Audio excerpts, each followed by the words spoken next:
bonjour et merci d'être là. Je ne vous cache pas que j'ai le trac parce qu'on est tellement bien accueillis à Sigons et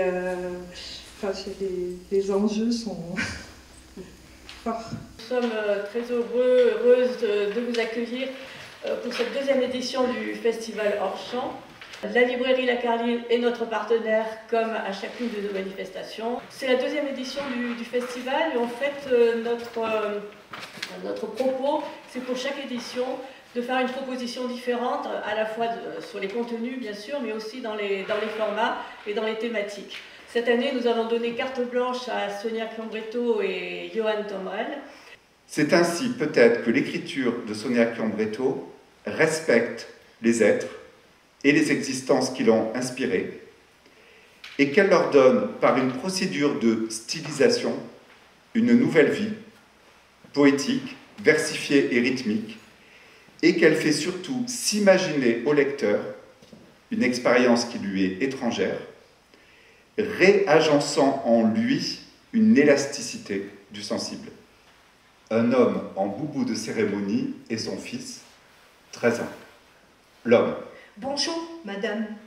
Allo Mairie m'a envoyé un SMS. Je viens chercher la carte d'identité de mon fils. L'agent public. Il y a un petit problème.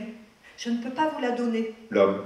Comment ça, il y a un petit problème? L'agent public. Je ne sais pas trop quoi vous dire, c'est compliqué. L'homme. Comment ça, c'est compliqué? Je viens chercher la carte de mon fils. L'agent public. Monsieur, ne commencez pas à crier. L'homme. Je ne crie pas du tout. Ça fait 1 an que j'attends cette carte. Un deuxième agent entre. Le deuxième agent. C'est la maman qui a déposé le dossier, c'est elle qui doit venir chercher la carte. Que ça vous plaise ou non? L'homme. Pourquoi dites-vous ça? L'agent public. Calmez-vous. Elle dit ça parce que c'est la règle chez nous. L'homme. La maman travaille. Elle fait des ménages à l'autre bout de Marseille. Elle ne peut pas quitter son emploi dans la journée. C'est mon fils. Je prends sa carte. L'espoir, c'est moi ou les autres qui doivent l'avoir. Les efforts, c'est moi ou les autres qui doivent le faire. Les ressources, c'est moi qui vais les trouver ou les autres qui vont me les donner.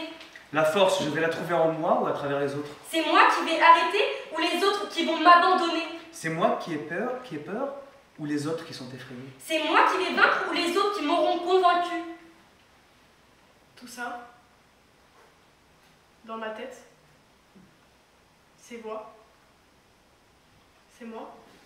Vous êtes fondateur de ce fameux groupe d'information sur les ghettos et vous nous expliquerez plus longuement ce qu'il faut comprendre dans ce dispositif qui est au cœur de votre démarche.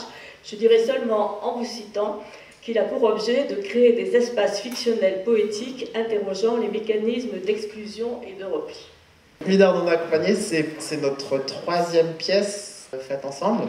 Et elle est très liée donc à la Comédie de Caen et à la Normandie, puisque on a eu l'opportunité de faire ce qu'on appelle des résidences immersives dans des centres qui accueillent donc des jeunes réfugiés, jeunes exilés mineurs qui se retrouvent sur les territoires français de manière isolée, donc sans parents, sans responsables. En fait, il y a la compagnie, le premier épisode, et dans le premier épisode, il y a 2 auteurs qui font des livres, etc.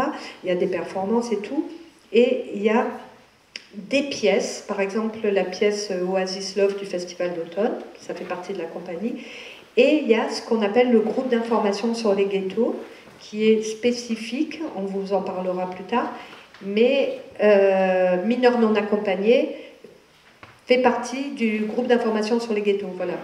Donc c'est un caractère spécial aux pièces, à des pièces qui sont documents, qui sont comme des tracts poétiques.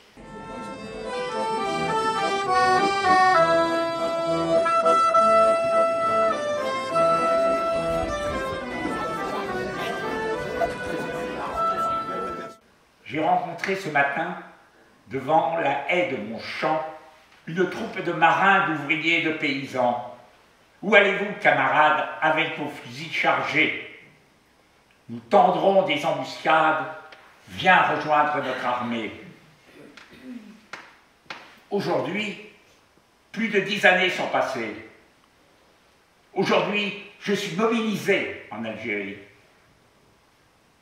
Qu'attendez-vous de moi?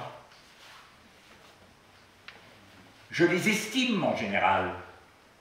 Je ne peux pas faire ce que vous me demandez. Non. Collectivement, on a décidé d'écrire nous-mêmes un questionnaire avec l'idée que ce questionnaire devait nous permettre d'interroger ce qu'on a appelé les mécanismes d'exclusion et de repli.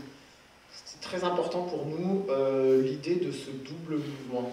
Et donc avec ce fonds documentaire, on fait des publications, des mises en récit, des performances, des expositions, c'est arrivé parfois, et on a fait une pièce qui s'appelle ILO. Donc c'est dans cette pièce que joue Jean-François Perrier. Au départ du projet, c'était se dire faire des ateliers, ok, mais on a réfléchi et on s'est dit on va faire des ateliers de questions. Mais parce qu'on se disait, au fond, on nous donne toujours des réponses. Donc peut-être c'est l'occasion de poser des questions. Si le théâtre avait pu changer le monde depuis 5 siècles avant Jésus-Christ jusqu'à aujourd'hui, on le saurait. Donc ça n'a pas changé le monde. Par contre, le théâtre, et c'est pour ça que je trouve que, à votre façon, vous êtes au cœur même du théâtre. En fait, le théâtre, depuis des siècles, pose des questions. J'aime tout ce qu'on mange chez Majbi. J'ai tout essayé, c'est juste en bas de chez moi. À force, les habitués m'ont adopté. Je me sens un peu comme à la maison. En plus, j'apprends des nouveaux mots en arabe. Je recommande. Le vrai sandwich de la Hesse au lolo. Pain croustillant, steak haché, mayonnaise en tube, huile, un quart d'oignon en option. Moussa, 11 ans, influenceur sur TikTok. C'est un sandwich fait par ma mère. C'est le vrai sandwich de la Hesse. Kesta, excusez-moi, je peux vous poser une question? Vas-y. C'est quoi ce mot que vous utilisez tout le temps? Hesse. Pardon, je ne sais pas le prononcer. La Hesse, c'est quand chez toi, il y a tellement rien dans le frigo que même les prisonniers mangent mieux. Ou si tu préfères, des fois, c'est tellement la Hesse que tu n'as même pas de frigo. Ah oui, je crois que je comprends. Merci beaucoup. Ça fait 10 cus. Pardon? C'est 100 balles la consultation lexicologique. S, 100, plus cus, 100, ça fait 200, mais je te les fais à 100, tarif de bienvenue. Pardon? Relax, c'est une blague, c'est cadeau MDR.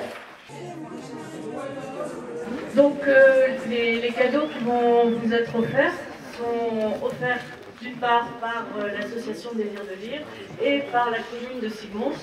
Monsieur le maire donc qui va remettre les prix. Chez nous, on ramasse des poireaux sauvages et des asperges au printemps et des champignons à l'automne. Chez moi, c'est accueillant. Chez nous, il y a des champs de lavande avec plein de Chinois dedans. Chez nous, il n'y a que des motards. Chez nous, on accueille ceux qui viennent des pays d'ailleurs où ça craint. Chez nous, c'est sec, sec, sec, calcairisé. Le passeur, il a dit, tu es venu jusque-là pour voyager et tu voyages pas.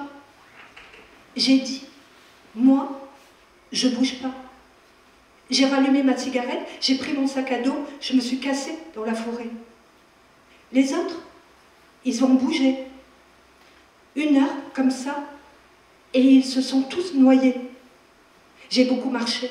J'ai passé la Libye, la Turquie, la Grèce, la Hongrie, l'Autriche, l'Allemagne. 21. Vous a-t-on déjà réclamé une preuve de votre assimilation à la langue française? 22. Si vous deviez vous transformer en animal, lequel choisiriez-vous? Alors moi, si j'étais un animal, je voudrais être un dauphin, parce que le dauphin, il va dans la mer, il est libre, il n'a personne qui lui prend la tête. 80. Le théâtre peut-il encore changer le monde? Si oui, comment doit-il s'y prendre?